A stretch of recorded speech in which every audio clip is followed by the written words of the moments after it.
என்னால முடியல, எனக்கு வயசாயிடுச்சு, இதெல்லாம் என்னால இனிமேல் முடியாதுப்பா. நிறைய பேர் அப்படி சொல்றோம்ல. ஆண்டவர் இன்னைக்கு உங்களை பார்த்து சொல்றாரு, நான் எல்லாத்தையுமே மேற்கொள்ளுகிற அதிகாரத்தை உனக்கு தந்திருக்கிறேன். நான் உனக்கு கொடுத்திருக்கிற அந்த பலனோ அந்த வாக்கு தத்துவமும் பொய்யாய் போகாது. உங்களுக்கு ஒரு கனவு இருக்குதுன்னு வச்சுக்கோங்களேன், அந்த கனவை செஞ்சு முடிக்கிறதுக்கான பலனையும் கடவுள் கொடுப்பாருங்க. உங்களுக்கு ஃபாஸ்டஸ்ட் மேன் ஆன் தி எர்த்னா யார் ஞாபகம் வருது? Usain Bolt. கரெக்ட். ஆனா உசைன் போல்ட்டையே ஜெயிச்சது ஒரு ஆண் இல்ல, அதிகப்படியான மெடல் வாங்கினது ஒரு பெண்ணு. அந்த பெண்ணு என்ன அவ்வளோ பெரிய சாதனை? அவங்க உசைன் போல்ட் வாங்கினதை விட அதிகமான மெடல் வாங்கியிருக்கிறாங்க. இந்த ஆலிசன் ஃபெலிக்ஸ் 12 கோல்டு மெடலை வாங்கி she is the number 1 athlete in the whole world to win more number of medals. இதெல்லாம் எப்படி சாத்தியம்? 33 வயதுல குழந்தைய பெத்த 10 மாதங்கள்ல மறுபடியும் ஓடி அந்த மெடலை அவங்க ஜெயிச்சிருக்கிறாங்க.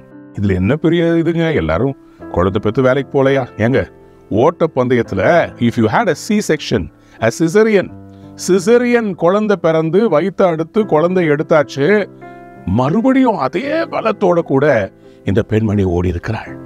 எனக்கு அன்பானவர்களே, இன்றைக்கு கடவுள் உங்களை பார்த்து சொல்கிறார், இந்த ஆலிசன் ஃபெலிக்ஸ் மாதிரி விடா முயற்சியோட நம்ம முயற்சி செய்தோம்னா கண்டிப்பா நம்ம ஜெயிக்க முடியுங்க. பாருங்க, இந்த ஆலிசன் ஃபெலிக்ஸ் அவங்களுக்கு இந்த பிரசவம் ஒரு சந்தோஷமா அவங்க பார்த்தாங்க. அவங்களுடைய ஓட்டப்பந்தயத்துல அந்த பொண்ணு வந்து அவங்களோட கூட அந்த ஸ்டேடியம்ல காட்சி அளிப்பாங்க. அந்த பொண்ணை அழகா தூக்கி வச்சுட்டு இருக்கிறத பாருங்க.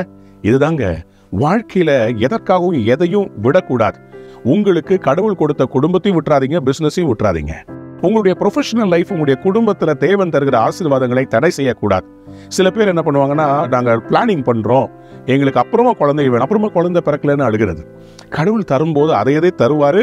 அதே சமயத்துல ப்ரொஃபஷனலாகவும் உங்களை ஜெயிக்க வைப்பார். ஏனென்றால் ஆண்டவர் இன்றைக்கு உங்களை பார்த்து சொல்கிற ஒரு வாக்குத்தத்த வசனத்தை கேளுங்களேன். உம்முடைய கரத்தின் கிரியைகளின் மேல் நீர் அவனுக்கு ஆளுகை தந்து சகலத்தையும் அவன் பாதங்களுக்கு கீழ்ப்படுத்தினீர். That he has given you authority over everything and he has put everything under your feet. உங்க காலுக்கு கீழே கொஞ்சம் அமுத்தி சொல்லுங்க பாப்போம். It's under my feet. Yes. Allison Felix மாதிரி இன்னைக்கு உங்களையும் கர்த்தர் சாதிக்க அழைக்கிறார். What is the dream that you want to win? God says, don't look at the circumstances. உன்னுடைய ரெஸ்பான்சிபிலிட்டிஸ் மத்தியில தான் நான் உன்னை ஜெயிக்க வைக்க போறேன். உன்னுடைய அனுதினமாய் நீ பார்க்க வேண்டிய உன்னுடைய குடும்பம், உன் பிள்ளைங்க, உன்னுடைய மனைவி, உன்னுடைய அப்பா அம்மா யாரையுமே காம்ப்ரமைஸ் பண்ணிடாதீங்க. Still you can win because you have the authority. Don't give up your dreams. Your dreams are achievable. கண்டிப்பா இன்னைக்கு நீங்க ஜெயிக்க போறீங்க. I bless you. Everything is under your feet. Somebody said amen.